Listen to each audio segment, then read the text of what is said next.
Hello दोस्तों, कैसे हैं आप सब। स्वागत है आप सभी का कॉमिक वर्ल्ड चैनल पर। तो चलिए दोस्तों, आज हम फिर से ले आए हैं मकड़ी रानी सीरीज़ को मनोज कॉमिक्स में। और इसकी अगली कॉमिक्स का नाम है मकड़ी रानी और हांगकांग का बदमाश।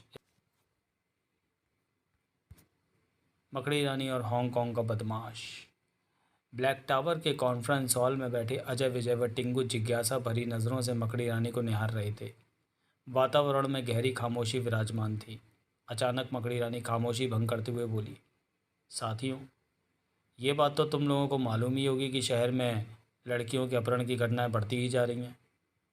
मेरी जानकारी के अनुसार अब तक करीब 100 लड़कियों का अपहरण हो चुका है और पुलिस ना तो अपहरणकर्ताओं को पकड़ सकी है और ना एक भी अपहृत लड़की को बरामद कर सकी है। ये एक चिंता का विषय है, क्योंकि अब तक जितनी भी लड़कियों का अपहरण किया गया है वे 18 से कम उम्र की और कुंवारी थी। मुझे तो इन लड़कियों के अपहरण के पीछे किसी खतरनाक गिरोह का हाथ लगता है। सबसे आश्चर्य की बात तो ये है कि अपहरणकर्ता अपने पीछे कोई क्लू नहीं छोड़ते। प्रत्यक्षदर्शियों का कहना है कि 4 व्यक्ति काली नकाब पहने अचानक प्रकट हुए और लड़की को उठाकर ले गए। वो इस काम के लिए जिस वाहन का प्रयोग करते हैं वो चोरी का होता है। इसका मतलब है तुम लोगों को इस केस की काफ़ी जानकारी हो चुकी है। मुझे खुशी है कि तुम लोग हमेशा सजग रहते हो और अपराध की गंध मिलते ही अपनी खोजबीन शुरू कर देते हो। आप ठीक कहती है मकड़ी दीदी, हम कई दिनों से इस गिरोह की तलाश में भटक रहे थे, परंतु अभी तक हमें अपने उद्देश्य में सफलता नहीं मिल सकी है। मेरी समझ में तो ये नहीं आ रहा है कि वे लड़कियों को कहाँ ले जाते हैं और उनका क्या करते हैं। यही तो हमें पता लगाना है, पर उससे पहले हमें अपहरण की इन घटनाओं को रोकने का प्रयास करना होगा। लेकिन कैसे? अपहरणकर्ताओं की कोशिशों को नाकामयाब करके। परंतु ये कैसे संभव है दीदी? अपहरणकर्ता बताकर तो अपहरण करते नहीं, फिर भला हम उन्हें कैसे रोक सकते हैं? हमें सिर्फ मौके की तलाश में रहना है।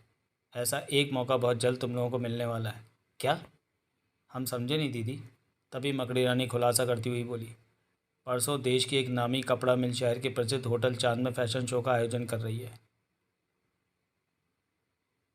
इस शो में 18 से कम उम्र की लड़कियां भाग लेंगी। ओह, मुझे पूरा विश्वास है कि शो के दौरान उन लड़कियों का अपहरण करने अपहरणकर्ता ज़रूर आएंगे, लेकिन हम उन्हें कामयाब नहीं होने देंगे। बिल्कुल ठीक। फिर मकड़ी रानी उनकी तरफ 3 कार्ड थमाते हुए बोली, ये तुम लोगों के प्रवेश पत्र है। ओह, आपने तो पहले से ही सारे प्रबंध कर रखे हैं। इतना क्या, अजय ने मकड़ी रानी के हाथ से कार्ड ले लिया और बोला, हम ठीक वक्त पर होटल पहुंच जाएंगे, परंतु तुम लोगों को वहां पूरी तैयारी के साथ जाना है। याद रखना, अपराधी अत्यंत खतरनाक और चालाक है। वह हथियारों से लैस होकर आएगा। आप निश्चिंत रहिए मकड़ी दीदी, अगर अपहरणकर्ता वहाँ आए तो बचकर नहीं जा पाएंगे। गुड, पर ध्यान रहे तुम्हारी उपस्थिति के कारण की भनक किसी को न होने पाए। ऐसा ही होगा दीदी। गुड, अब तुम लोग जा सकते हो। मकड़ी रानी का आदेश मिलते ही अजय विजय और टिंगू उठे और मकड़ी रानी से विदा ले हॉल से बाहर निकल गए। फिर निश्चित दिन निश्चित समय पर तीनों होटल चांजा पहुंचे। कुछ देर बाद प्रवेश पत्र दिखाकर अजय अपने साथियों सहित हॉल में दाखिल हो गया। वाह, ऐसा लगता है जैसे हम इंद्रलोक में आ पहुँचे हैं। ये इंद्रलोक है या यमलोक, ये तो शो खत्म होने के बाद ही पता चलेगा। तत्पश्चात वे अपनी रिजर्व टेबल पर जा बैठे। थोड़ी देर बाद ही फैशन शो शुरू हो गया। कर्णप्रिय संगीत की मधुर धुन वातावरण में गूंजने लगी। साथ ही रंग बिरंगी साड़ियों में लिपटी युवांगनाएं स्टेज पर पहुंच विभिन्न मुद्राओं में अपने रूप और वस्त्रों के आकर्षण का प्रदर्शन करने लगी। अजय शो का आनंद लेते हुए बोला, वाह, आयोजकों ने शो का बहुत बढ़िया इंतज़ाम किया है। मेरा तो जी चाहता है सारी साड़ियाँ खरीद लूँ। मम्मी पहनेंगी तो खुशी से फूल ही ना समाएंगे। जानते हो अजय भैया, डैडी ने आज तक मम्मी को एक बढ़िया साड़ी खरीद कर नहीं दी। जब तुम कमाने लगोगे तो तुम भी वही करोगे जो तुम्हारी डैडी ने किया है। तुम चुप रहो विजय, अगर मेरा मूड ख़राब हो गया तो अच्छा नहीं होगा। बुरा भी क्या होगा? तभी अजय हस्तक्षेप करते हुए बोला, होशियार, मुझे खतरे की बू आ रही है। खतरा? ज़रा उस तरफ देखो, तुम्हारी समझ में खुद आ जाएगा। तभी रिवॉल्वर की ठंडी नाल उन तीनों की गर्दनों से आ सटी। खबरदार, कोई गलत हरकत की तो भेजा उड़ जाएगा। हम लोग पहले से ही तुम तीनों पर नज़र रखे हुए हैं। ओ, क्या चाहते हो? चुपचाप अपनी जगह पर बैठे बस अब देखते रहो जो होने जा रहा है। बैरे ने अभी अपनी बात खत्म ही की थी कि अचानक कई स्यापोश रस्सियों पर झूमते हुए हॉल में प्रकट हुए और पलक झपकते ही स्टेज पर जा खड़े हुए। खबरदार, कोई अपनी जगह से हिला तो भून कर रख देंगे। तभी दूसरा स्यापोश युवतियों से मुखातिब हो बोला, तुम सब चुपचाप हमारे साथ चलो। नहीं, हम तुम्हारे साथ नहीं जाएंगे। नहीं जाओगी? कहते ही उसने अपनी स्टेन गन से हवाई फायर शुरू कर दिए। युवतियाँ बेबी तो चीखती हुई स्टेज पर गिर पड़ी और गिड़गिड़ा कर बोली, हमें मत मारो, हम वही करेंगे जो तुम कहोगे। गुड, अब उठो और पीछे हाथ बांधे आगे बढ़ो। स्यापोश का आदेश मिलते ही युवतियाँ उठ खड़ी हुईं और स्यापोश के निर्देशानुसार आगे बढ़ने लगी। जल्दी वे स्यापोश युवतियों को लेकर हॉल से बाहर निकल गए। स्यापोशों के ओझल होते ही अजय तेजी से हरकत में आया, लेकिन ये देख उसके आश्चर्य की सीमा न रही कि उसके पीछे कोई नहीं था। अरे, वो पैरा कहाँ गया? लगता है हमारा ध्यान केंद्रित देख मौका पाते ही वे भी फरार हो गए। तभी टिंगू बोला, हमें समय नहीं गंवाना चाहिए अजय भैया, अभी वे लड़कियों को लेकर ज़्यादा दूर नहीं गए होंगे।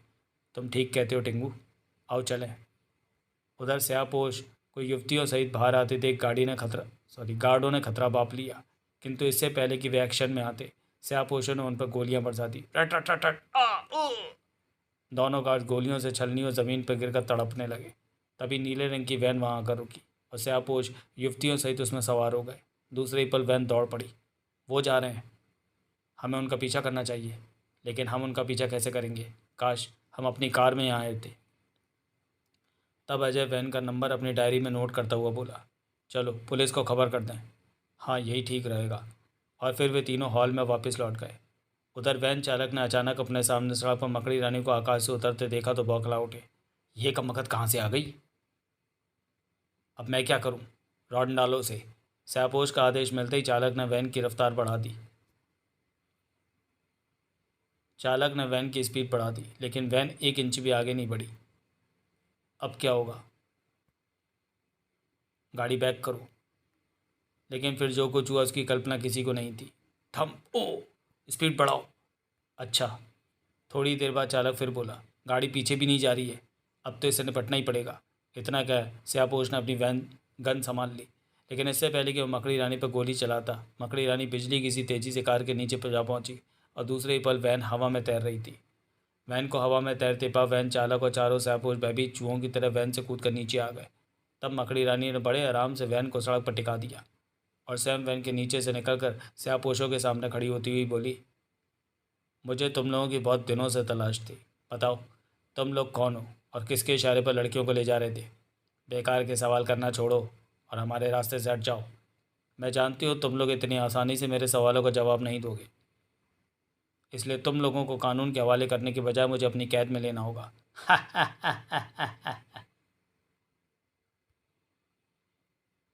तुम हमें क्या कैद करोगी मकड़ी रानी? हम ही तुम्हें मौत की कैद में भेज देते हैं। इतना कैसे आपोश गुर्राया, किल हिम, किल हर। लेकिन इससे पहले कि वे फायर कर पाते, मकड़ी रानी की बेल्ट से निकलने वाली किरणें उनकी गनों से जा टकराई। स्यापोश करा उठे, आ आई आ आए नहीं।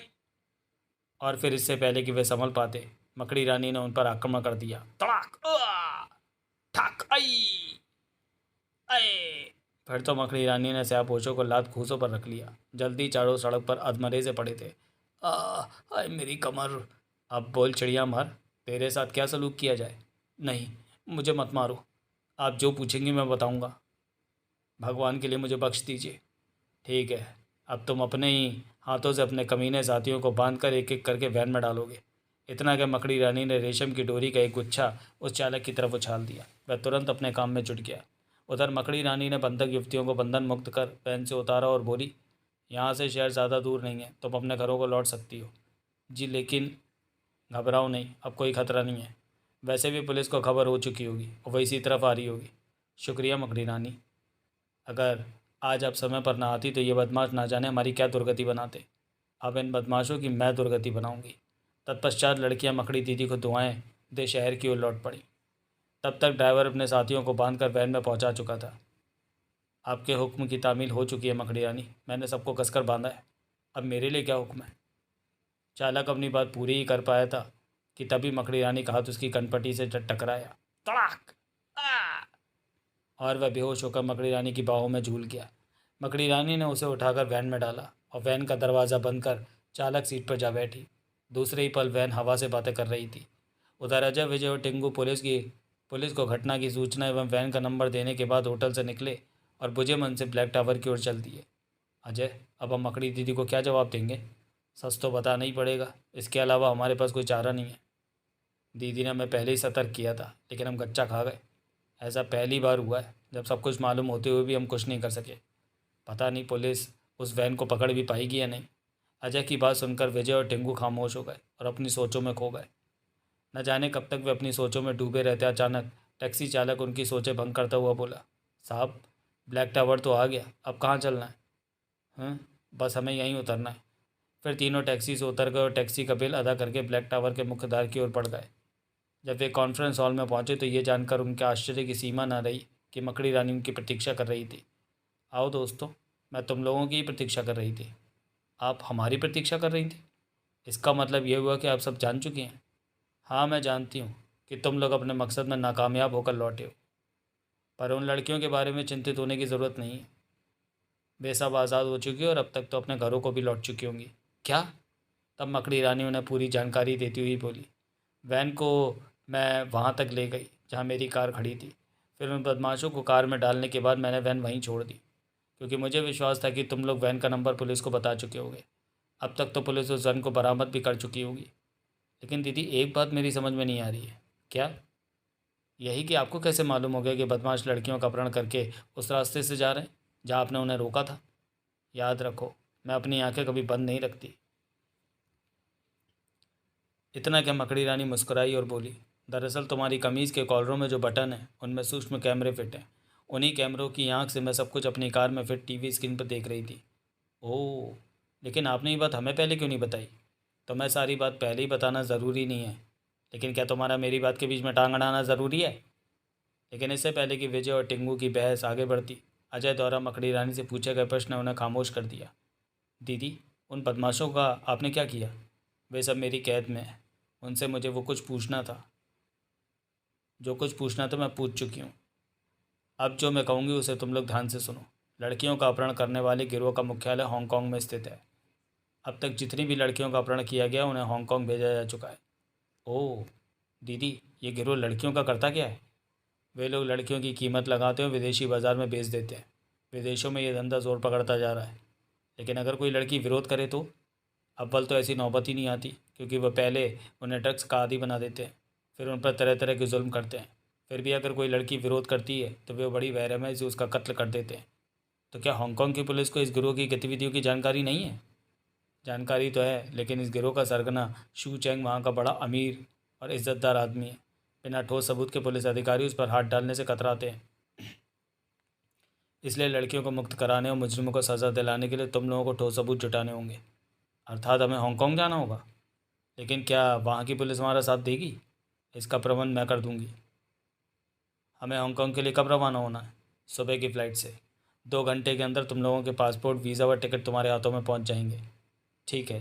फिर सुबह हांगकांग की पहली फ़्लाइट पकड़कर अजय, विजय और टिंकू हांगकांग के लिए रवाना हो गए। जब विमान की गति स्थिर हुई तो तीनों ने अपनी सेफ्टी बेल्ट खोल दी। इस टूर का अलग ही मज़ा आएगा। लेकिन परदेश का मामला है, अगर दुश्मन के जाल में फंस गए तो बचाने वाला कोई नहीं मिलेगा। तभी पीछे से एक जाना पहचाना स्वर उनके कानों से टकराया। घबराओ नहीं, मैं जो हूँ। ये आवाज़ तो जानी पहचानी सी लगती है। दूसरे ही पल अजय विजय अपनी जगहों से उठकर पलटे तो बुरी तरह चौंक उठे। पूनम दीदी, आप कब विमान में आई? हमें तो पता ही नहीं चला। पता कैसे चलता है? मैं तुम लोगों से पहले जो अपनी सीट पर आकर बैठ गई थी। पर मैं बैठते ही भाग गया था कि आप पूनम दीदी हैं। मैं तुम लोगों को बता देता, पर दीदी ने रोक दिया। मैं तुम लोगों को सरप्राइज़ देना चाहती थी। इसका मतलब आप जानती थी कि हम इस फ्लाइट में हांगकांग जा रहे हैं? हाँ, मकड़ी रानी ने मुझे मेरे हांगकांग रवाना होने से पहले बता दिया था। फिर तो आप ये भी जानती होंगी कि हम वहाँ क्यों जा रहे हैं? हाँ। आश्चर्य है, मकड़ी दीदी ने हमें आपके बारे में कुछ नहीं बताया। शायद उन्हें अब हम पर भरोसा नहीं रहा। ऐसा क्यों सोचते हो विजय? हो सकता है इसकी भी कोई वजह हो। इसकी क्या वजह हो सकती है? वक्त आने पर तुम लोग स्वयं जान जाओगे। अब तुम अब तुम लोग अपनी जगहों पर बैठ जाओ। और जब अजय विजय बैठ गए तो पूनम सरसराते स्वर में बोली, एक बात ध्यान से सुनो। हांगकांग एयरपोर्ट पर उतरने के बाद किसी को पता भी नहीं चलना चाहिए कि तुम लोग मुझे पहचानते भी हो। ठीक है? लेकिन दीदी, आप हांगकांग में कहाँ ठहरेंगी? मेरी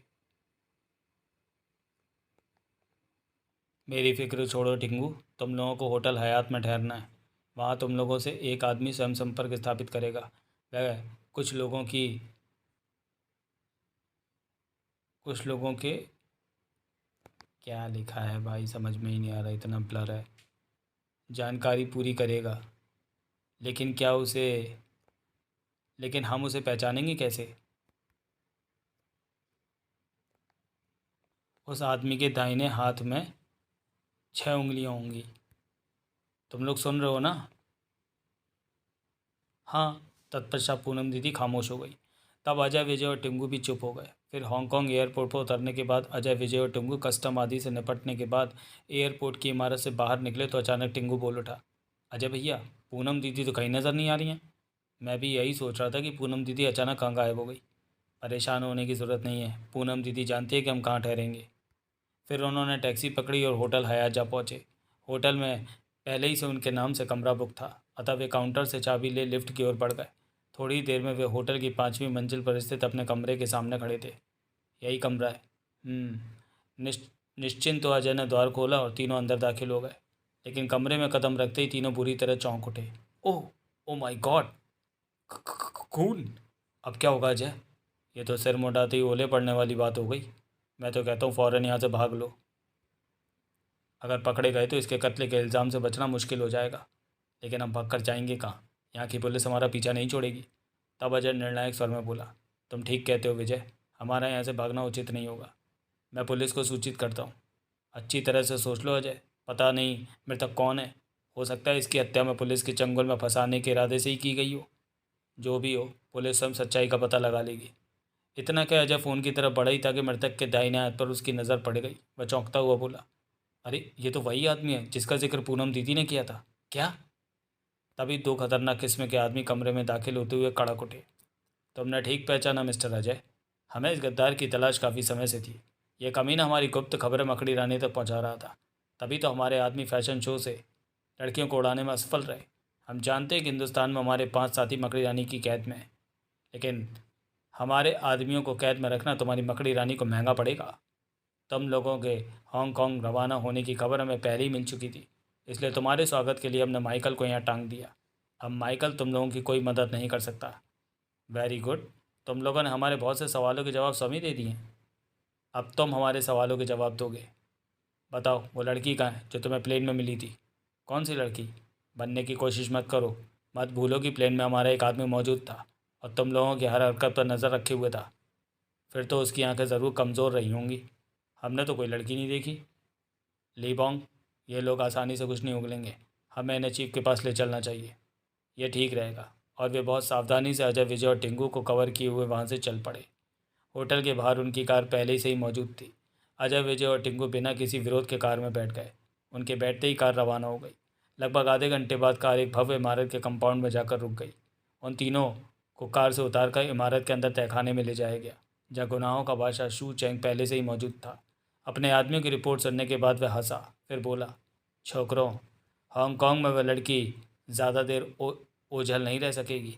हमारे हाथ बहुत लंबे हैं, बहुत जल्द हमारे आदमी उसे ढूंढ निकालेंगे। तो फिर इतने उतावले क्यों हो रहे मिस्टर शू चैंग? हांगकांग के क्राइम जगत का बादशाह एक लड़की से घबरा क्यों रहा है?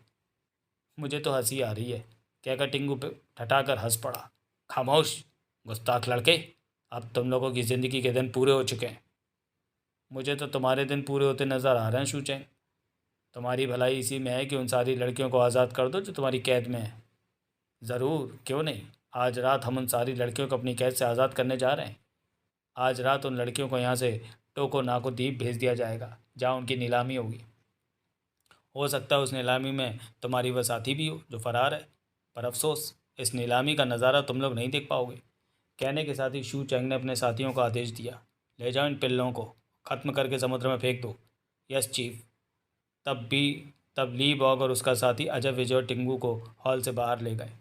लगभग 40 मिनट बाद अजय, विजय और टिंगू सागर में दौड़ती एक मोटर बोट में बंदरों में जकड़े मौन पड़े थे और शू चैंग के आदमी उनकी हंसी उड़ा रहे थे। क्यों छोकरो, अब क्यों खामोश हो? चैको, अब क्यों नहीं चैकते? चैकेंगे कैसे, मौत जो पास नज़र आ रही है। फिर दोनों ठठाकर हंस पड़े। लेकिन तभी अचानक उनकी हंसी घुटी घुटी सी चीख में तब्दील हो गई। यह दृश्य देख अजय और उसके साथी चौंके। दूसरे ही पल वे खुशी से चीख उठे, डॉक्टर दीदी, आप यहाँ? और तब डॉक्टर दीदी उन्हें बंधन मुक्त करते हुए बोली, हैरान होने की ज़रूरत नहीं है, मैं एयरपोर्ट से इसलिए अलग हुई थी ताकि तुम लोगों पर नज़र रख सकूं। जब मैंने इन बदमाशों को तुम लोगों के साथ बाहर आते देखा तो तुरंत समझ गई कि तुम लोगों का जीवन खतरे में है। उसके बाद मैं तुम लोगों का पीछा करती रही और डॉक यार्ड तक पहुंच गई, फिर मौका पाया इस बोट में आ गई। वाह दीदी, आज तुम्हारी वजह से हमारी जान बच गई। तब अजय ने शू चैंग से हुई मुलाकात और उसकी धमकी के बारे में पूनम को बता दिया। सब कुछ जानने के बाद पूनम बोली, तुम लोग शू चैंग का अड्डा देख ही चुके हो और वह अब तुम्हारी तरफ से निश्चिंत होगा। अतः यही मौका है शू चैंग को रंगे हाथों गिरफ्तार करवाने का। लेकिन डॉक्टर पूनम विजय की बात काटती हुई बोली, तुम लोग फ़ौरन यहाँ के chief inspector of police mister William से मिलो और सारी बात बता दो। ये तुम लोगों की हर संभव मदद करेंगे। लेकिन आपकी जान खतरे में है दीदी। शू चैंग के आदमी शिकारी कुत्तों की तरह आपको ढूंढ रहे हैं। तुम लोग मेरी चिंता मत करो, शू चैंग मेरा कुछ नहीं बिगाड़ सकता। इससे पहले कि आज की रात अपने लड़कियों को उस अड्डे से टोकोनाको द्वीप में पहुंचाया जाए, उनको छुड़ाना बहुत ज़रूरी है। आप फिक्र मत कीजिए दीदी, अगर विलियम साहब ने हमारा साथ दिया तो शू चैंग अपने इरादे में कभी कामयाब नहीं हो पाएगा। गुड। तत्पश्चात बोट जैसे ही किनारे पर लगी, अजय, विजय और टिंगू पूनम से विदा ले बोट से उतर गए। उसी रात अजय, विजय और टिंगू की निशानदेही पर हांगकांग पुलिस ने chief of police mister William के नेतृत्व में शू चैंग के गुप्त अड्डे पर छापा मारा। तब लड़कियों को वहां से ले जाने की तैयारी लगभग पूरी हो चुकी थी। खबरदार, कोई अपनी जगह से हिलने की कोशिश ना करे, तुम लोग घिर चुके हो। अपने आप को सशस्त्र पुलिस के घेरे में देख शू चैंग के गुंडों ने आत्मसमर्पण कर दिया। गुंडों को हिरासत में लेने के बाद मिस्टर विलियम ने पुलिस दल को आदेश दिया, इमारत का चप्पा चप्पा छान मारो, कोई भी बचकर न भागने पाए। Yes sir. ठीक इसी दौरान उसी इमारत के एक कक्ष में सफ़र की तैयारी में व्यस्त शू चैंग को किसी ने सूचना दी, चीफ, पुलिस यहाँ रेड कर चुकी है, हमारे आदमी पकड़े जा चुके हैं, पुलिस किसी भी समय आप तक भी पहुँच सकती है, अतः आप फ़ौरन यहाँ से निकल जाइए। ओह। तब शू चैंग ने तुरंत अपने पायलट से ट्रांसमीटर पर संपर्क स्थापित कर आदेश दिया, चिंग वैंग, तुम फ़ौरन हेलीकॉप्टर स्टार्ट करो, मैं पहुँच रहा हूँ। Yes chief. तत्पश्चात शू चैंग ने संबंध विच्छेद कर ट्रांसमीटर अपनी जेब में रख लिया और आवश्यक सामान एक ब्रीफकेस में भर कमरे से निकल आया। जल्दी वे इमारत की छत पर पहुंच गया। छत पर खड़ा हेलीकॉप्टर उड़ान के लिए तैयार, बिल्कुल तैयार था। शू चैंग दौड़ता हुआ हेलीकॉप्टर में सवार हो गया और हेलीकॉप्टर उसे ले आकाश की ओर उड़ चला। हेलीकॉप्टर तेज़ी से उड़ा जा रहा था। हैरान परेशान शू चैंग अपने सामने फैले अंधेरे को घूर रहा था। अचानक पायलट का स्त्री स्वर शू चैंग के कानों से टकराया, पुलिस से बचकर कहाँ जाओगे शू चैंग? व्हाट? मकड़ी रानी, तुम? मेरा पायलट कहाँ है? वह बेचारा बेहोशी की नींद सो रहा है, इसलिए मैं तुम्हें तुम्हारी आखिरी मंजिल तक पहुंचाने आई हूँ। तभी शू चैंग का हाथ जेब की तरफ रेंगते देख मकड़ी रानी गुर्राई, कोई गलत हरकत मत करो शू चैंग, वरना मुझे तुम पर तरस नहीं आएगा। मकड़ी रानी, तुम मेरे साथ तुम मेरा साथ दो तो मैं तुम्हें मुंह मांगी कीमत देने को तैयार हूँ। इस ब्रीफकेस में $10 लाख है। ये ब्रीफकेस तुम रख लो और मुझे टोकोनाको द्वीप पहुँचा दो। वहाँ मेरे साथी मेरा इंतज़ार कर रहे हैं। मैं तुम्हें तुम्हारे साथियों के पास अवश्य पहुँचाऊँगी। इतना कि मकड़ी रानी ने ब्रीफकेस अपने कब्जे में ले लिया। फिर टोकोनाको द्वीप में निश्चित स्थान पर पहुँचने पर शू चैंग बोला, हेलीकॉप्टर नीचे उतारो। हेलीकॉप्टर नीचे नहीं उतरेगा शू चैंग। अगर तुम्हें अपने साथियों के पास पहुँचना है तो तुम्हें हवा में तैर कर जाना होगा। ये तुम क्या कर रही हो? शायद तुम्हें हवा में तैरना नहीं आता। घबराओ नहीं, मेरे पास फ्लाइंग किट है। लो इसे अपनी कमर से बांध लो और नीचे कूद जाओ, तुम्हें खुद तैरना आ जाएगा। ओह, समझा। फिर शूचैंग ने फ्लाइंग किट को कमर में कसकर बांध लिया और मकड़ी रानी के कहने से पहले हेलीकॉप्टर की खिड़की से नीचे कूद गया। लेकिन हेलीकॉप्टर से कूदने के कुछ ही क्षणों बाद उसे अपनी बेवकूफ़ी का आभास हो गया, पर तब तक देर हो चुकी थी। शूचैंग का शरीर पूरे वेग के साथ हवा में तैरता हुआ अपने साथियों के ठीक बीच जाकर जैसे ही गिरा, जोरदार धमाका हुआ और वातावरण भयानक चीख पुकार से गूंज उठा। आ आई। वो फ्लाइंग किट दरअसल में एक शक्तिशाली बम था। जल्दी वहाँ कई 100 गज के इलाके में लाशों के टुकड़े पले पड़े सुलगते नजर आ रहे थे। औरत का अपमान करने वालों, तुम्हें ऐसी मौत नसीब होनी चाहिए। इस तरह शू चैंग और उसके गिरोह का सफाया करने के बाद मकड़ी रानी ने हेलीकॉप्टर का रुख हांगकांग की तरफ मोड़ दिया।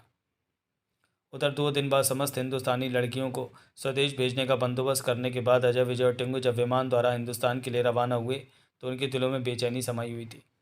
लड़कियों को तो हमने छुड़ा लिया, लेकिन शू चैंग बच निकला। शू चैंग जाए भाड़ में, मैं तो पूनम दीदी की सोच रहा हूँ, वो कहाँ गायब हो गई। मुझे डर है कहीं वह कमीना शू चैंग पूनम दीदी को।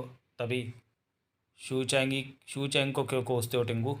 मैं तो यहाँ हूँ। क्या? फिर पूनम ने उन्हें सारी बात बता दी। समाप्त। तो चलिए दोस्तों, वीडियो को यहीं समाप्त करते हैं और मिलते हैं मकड़ी रानी सीरीज़ की अगली कॉमिक्स मकड़ी रानी और बौने जासूस की वापसी में। तब तक के लिए धन्यवाद।